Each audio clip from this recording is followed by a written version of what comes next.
Une idée m'avait envahi. Une idée qui ne me lâcherait plus tant que je ne l'aurais pas codée. Je m'appelle Satoshi Nakamoto. Vous ne me connaissez pas. Du moins, pas encore. Pourtant, mon invention va bouleverser vos vies. Ils l'ont appelé Satoshi Nakamoto, un pseudo censé incarner un génie solitaire, un visionnaire japonais, discret, mystérieux, apparu de nulle part et reparti dans le néant. Ce qu'on vous a vendu, un mythe, une fiction, une légende scénarisée pour masquer la véritable nature de Bitcoin. Mais lorsqu'on regarde froidement les faits, plus rien ne tient. D'abord, il y a le white paper, un document publié en 2008, 8 pages d'une clarté chirurgicale, rédigé dans un anglais d'une perfection absolue. Aucune faute, aucune empreinte culturelle, aucun idiome, aucun accent linguistique. Rien ne trahit un anglophone natif, ni un japonais, ni un européen. C'est un langage neutre, aseptisé, un langage que l'on retrouve systématiquement dans les publications scientifiques militaires, les documents de la NSA, de la DARPA ou des agences de renseignement. Un style froid, formel, pas celui d'un geek, encore moins celui d'un autodidacte caché derrière un pseudo. Et justement, ce pseudo, Satoshi Nakamoto, il paraît anodin, il paraît japonais, mais il ne l'est pas. Dans la langue japonaise, Satoshi signifie savoir, sagesse ou penseur éclairé. Naka veut dire centre, fondation ou noyau. Et Moto se traduit par origine, source ou racine. Le sage de la fondation originelle. Un nom-concept, un symbole, mais pas celui d'un homme. On ne donne pas ce type de nom à un enfant. On donne ce type de nom à un projet, à un programme. Mais le plus troublant reste la disparition en 2010. Satoshi Nakamoto se volatilise, plus aucune trace, aucun message, aucun mouvement. Et surtout, aucun mouvement sur le wallet originel. 1,1 million de bitcoins. Aujourd'hui l'équivalent de plus de 70 milliards de dollars. Aucun être humain, aussi riche soit-il, n'abandonne 70 milliards. Aucun génie, aussi discret soit-il, ne disparaît dans le néant sans jamais toucher à cette somme. Sauf si ce wallet n'a jamais appartenu à un individu. Sauf si cette clé privée est contrôlée par une entité, une organisation, et que cette disparition faisait partie du scénario. La question devient alors inévitable. Si Satoshi Nakamoto n'a jamais été une personne, alors qui a écrit ce white paper? Qui a créé ce réseau? Et surtout, dans quel but réel? Parce que le mythe du génie isolé ne résiste pas à la moindre analyse rationnelle. Rien dans l'écriture, rien dans le nom, rien dans la disparition ne ressemble à l'œuvre d'un homme. Tout, absolument tout, porte la signature d'un programme institutionnel, digne de la DARPA, de la NSA, ou digne d'une opération psychologique de très haut niveau. Mais si le mythe de l'origine est une illusion, alors il faut regarder la structure, regarder le code, regarder la technologie. Et très vite, une autre vérité plus glaciale encore remonte à la surface. Bitcoin n'a pas été inventé pour détruire le système, il a été conçu par le système lui-même. Parce qu'il est impossible de comprendre Bitcoin sans comprendre qui a réellement écrit la première ligne de son code. Et lorsqu'on remonte la chaîne, on tombe toujours sur les mêmes noms. NSA, DARPA, Pentagone. Lorsqu'on gratte le vernis du storytelling, on découvre ce que personne ne veut regarder. La véritable signature inscrite dans le code même de Bitcoin. La blockchain, le hash, le protocole, aucun de ces éléments n'est né d'un garage. Aucun n'est né d'un génie anonyme. Tout provient des laboratoires militaires américains. La preuve la plus visible est dans le cœur du système. Le Bitcoin repose sur l'algorithme cryptographique SHA-256. Et qui l'a inventé? La NSA. Qui l'a breveté? La NSA. Pourquoi choisir pour une révolution anti-système un système de cryptographie breveté, conçu et validé par l'agence de renseignement la plus puissante du monde? Une question que personne ne se pose, mais dont la réponse glace le sang. Et ce n'est pas un hasard. La technologie même de la blockchain n'est pas une invention nouvelle. C'est une déclinaison directe des systèmes de communication décentralisés conçus par la DARPA et le Pentagone. Objectif initial, créer des réseaux résilients, capables de survivre à une guerre nucléaire. Des systèmes sans point de rupture, où chaque nœud porte la mémoire complète du réseau. Exactement ce qu'est la blockchain. Sauf qu'il y a plus glaçant encore. En 1996, bien avant la création de Bitcoin, des chercheurs de la NSA publient un document confidentiel, plus tard déclassifié. How to make a mint, the cryptography of anonymous electronic cash. Ce document décrit le fonctionnement exact du Bitcoin, 12 ans avant la publication du white paper officiel. 12 ans d'avance, 12 ans de silence. Puis soudain, le génie Satoshi qui publie Bitcoin. Et lorsque l'on analyse la structure technique, tout devient limpide. SHA-256 égale NSA. Architecture réseau égale DARPA.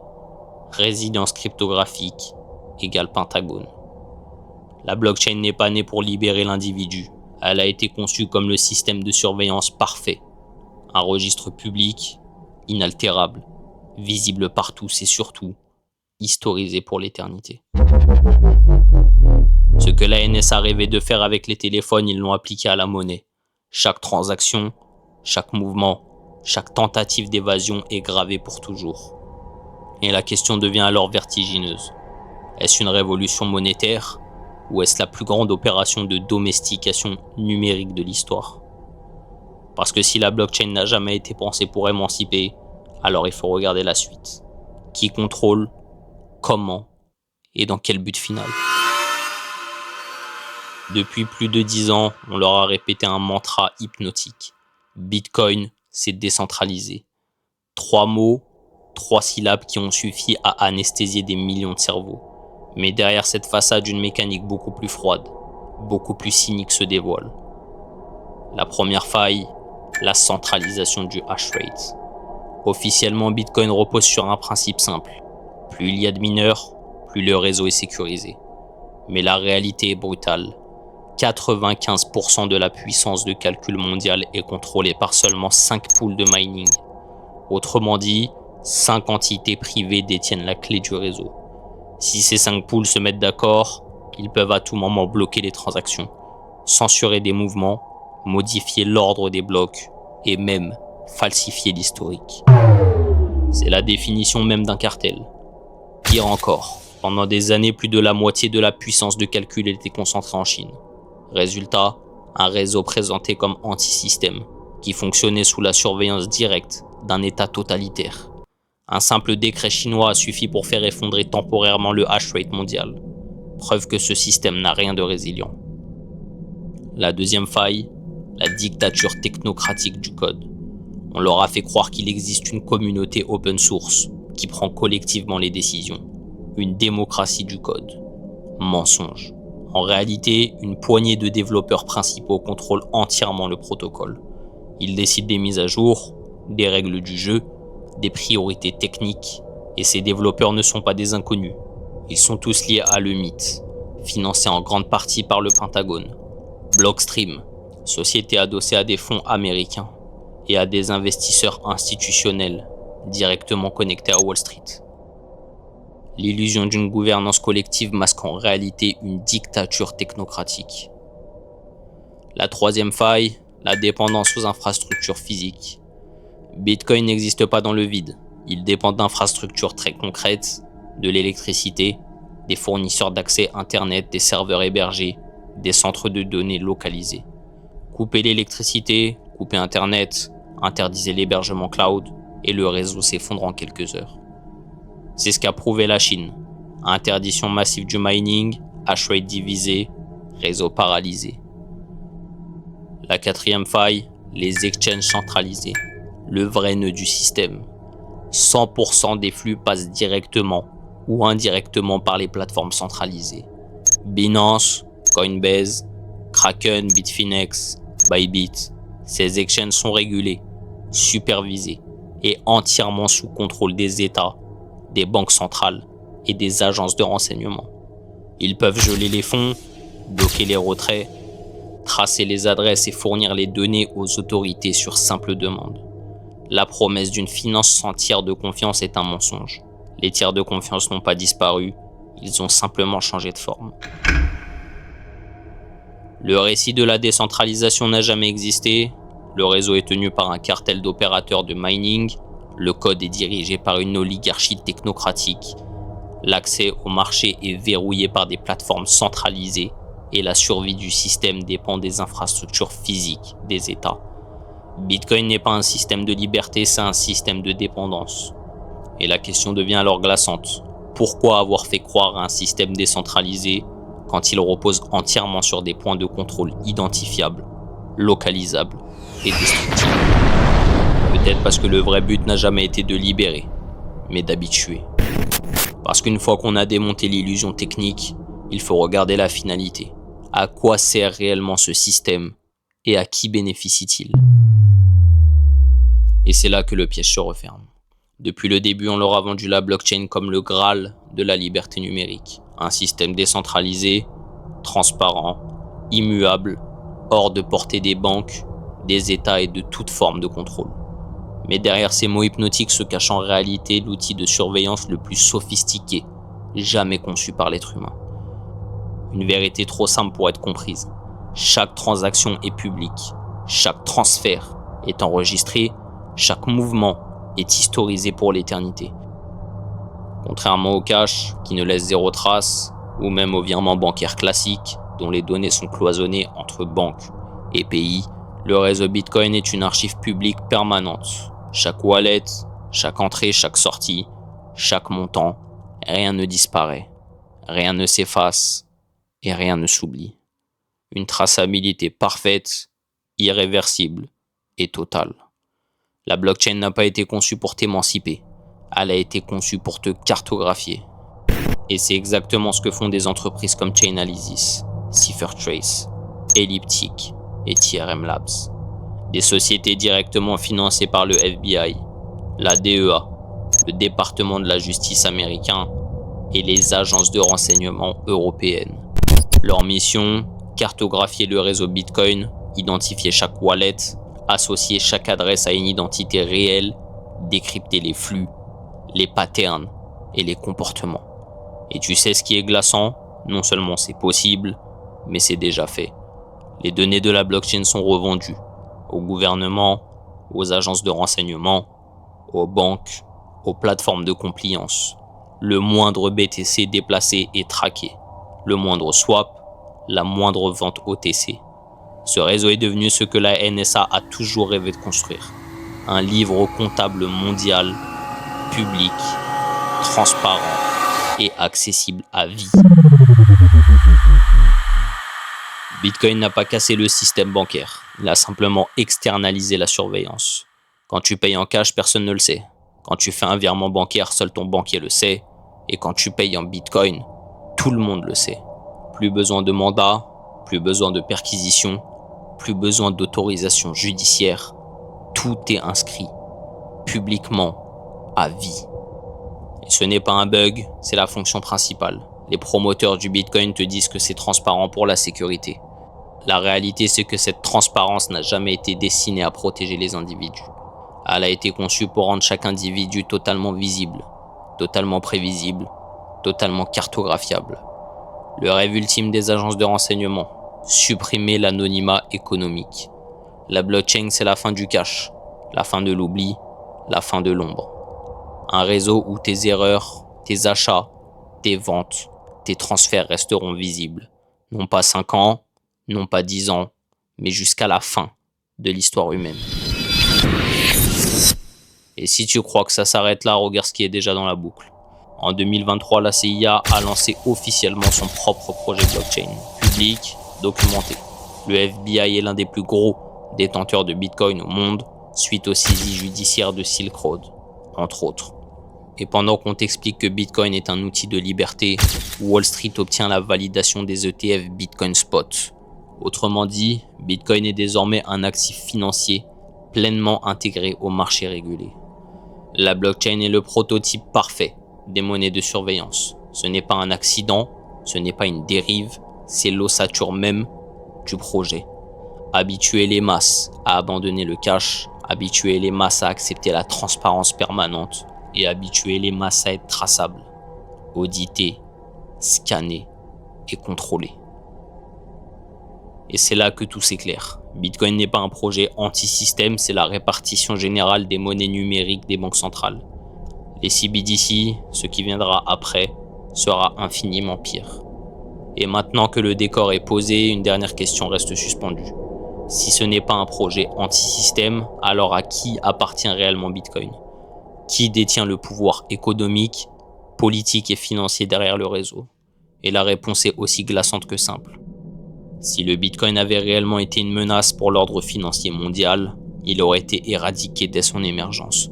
Aucun système ne tolère qu'un élément extérieur menace son cœur énergétique, la monnaie. Or, non seulement le Bitcoin n'a pas été éradiqué, mais il a été progressivement absorbé. Officiellement, en 2024, il devient un actif institutionnel, adossé au marché réglementé via les ETF Bitcoin Spot. La question n'est plus est-ce que le Bitcoin est anti-système? La seule question rationnelle devient à qui appartient le Bitcoin aujourd'hui? Les réponses sont publiques, elles n'ont jamais été dissimulées. Les détenteurs majoritaires des ETF Bitcoin Spot sont BlackRock, Vanguard, Fidelity et State Street. Les mêmes structures qui contrôlent la réserve fédérale, les banques commerciales, le Nasdaq, le New York Stock Exchange, le CAC 40, le DAX. Tesla, Apple, Google, Facebook, JP Morgan, Goldman Sachs, Pfizer, les industries militaires, les laboratoires pharmaceutiques, les médias, les mêmes, toujours.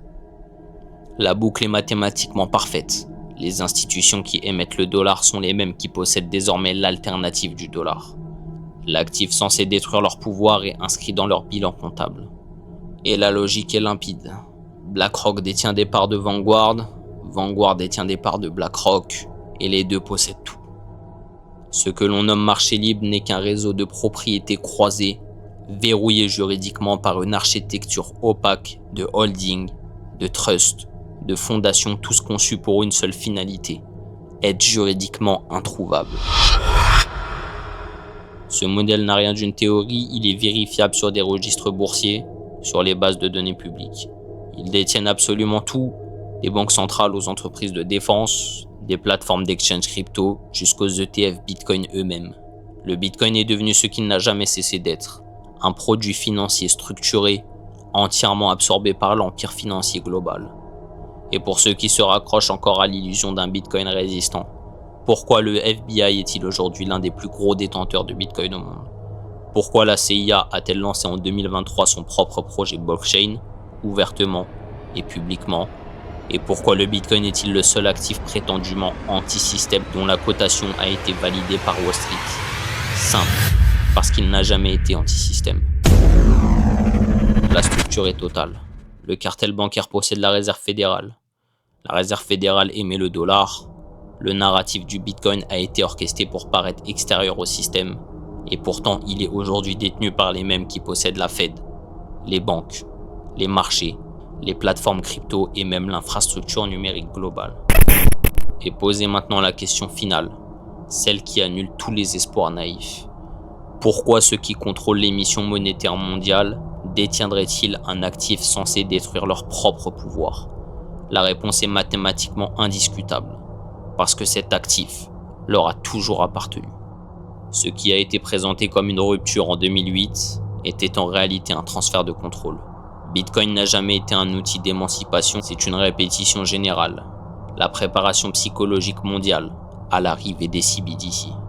Une monnaie sans cash, sans anonymat, sans échappatoire, programmable, taxable instantanément et expirable à volonté.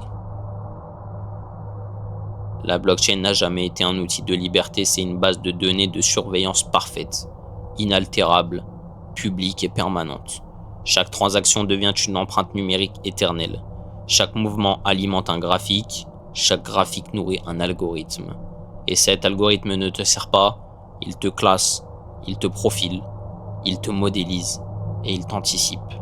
Le Bitcoin est donc la promesse d'émancipation la plus brillante jamais formulée et la plus efficace des cages numériques jamais conçues.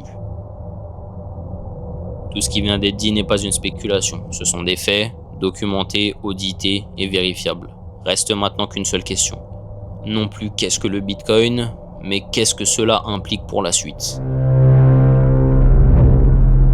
Pour conclure, Bitcoin n'a jamais été un acte de rébellion, c'était un prototype d'asservissement volontaire. On vous a présenté Bitcoin comme l'alternative, comme le chemin vers la liberté économique, mais la vérité est mathématiquement incontestable. Ce n'était pas qu'une phase de conditionnement. C'était une étape parfaitement orchestrée pour préparer la transition mondiale vers une économie 100% numérique, 100% traçable et 100% programmable. Parce que la blockchain n'a jamais été une technologie de libération, c'est une grille de contrôle, une base de données permanente, inaltérable, publique et historisée pour l'éternité. Une boîte noire ouverte sur tout le monde, mais fermée pour ceux qui la possèdent. Le narratif était simple, le cash est obsolète, la monnaie doit être numérique. Bitcoin, c'est la liberté. Mensonge. En réalité, c'est le premier maillon d'un collier numérique qu'on vous a appris à attacher vous-même. Et derrière, qui orchestre? Les mêmes. Toujours les mêmes. BlackRock, Vanguard, State Street, Fidelity, les architectes de la dette, les actionnaires de la Fed, les propriétaires de Lockheed Martin, Goldman Sachs, JP Morgan, etc. Ils possèdent votre monnaie, ils possèdent vos banques, ils possèdent vos datas, et maintenant ils possèdent votre futur monétaire. Parce que Bitcoin n'est pas l'or numérique, c'est le cash, sans anonymat, sans marge d'erreur, sans échappatoire. Chaque transaction devient une empreinte, chaque empreinte devient une donnée, chaque donnée devient un vecteur de profilage, et chaque profil est une cible algorithmique. Le FBI, plus gros holder de Bitcoin institutionnel. La CIA développe son propre projet blockchain depuis 2023. Les ETF Bitcoin, validés, adossés, certifiés par Wall Street. Quel outil anti-système est validé par le système lui-même? Aucun, parce qu'il n'a jamais été anti-système. Bitcoin, c'est la répétition générale, la version bêta de la CBDC mondiale. Un test psychologique à grande échelle, un exercice de masse pour habituer les populations à la disparition du cash, l'abandon de la confidentialité, l'acceptation d'un monde entièrement programmable. Et bientôt le wallet n'est plus une application, c'est votre identité numérique, votre score carbone, votre historique médical, votre historique de consommation, votre solvabilité, votre conformité sociale. Tout enregistré, connecté et verrouillé. Et la monnaie, elle devient un code, un script, une instruction informatique. Tu dépenses si le système te l'autorise, tu achètes si ton empreinte carbone te le permet, tu voyages si ton score social est suffisamment élevé, et si demain ta monnaie doit expirer, elle expirera. Bienvenue dans la matrice financière. Ce n'est plus un marché, ce n'est plus une économie, c'est un algorithme. Et dans cet algorithme, tu n'es pas un acteur. Tu es une variable. Un point de données, une statistique comportementale, une séquence exploitable. Parce que le véritable produit, ce n'est pas le Bitcoin. C'est toi.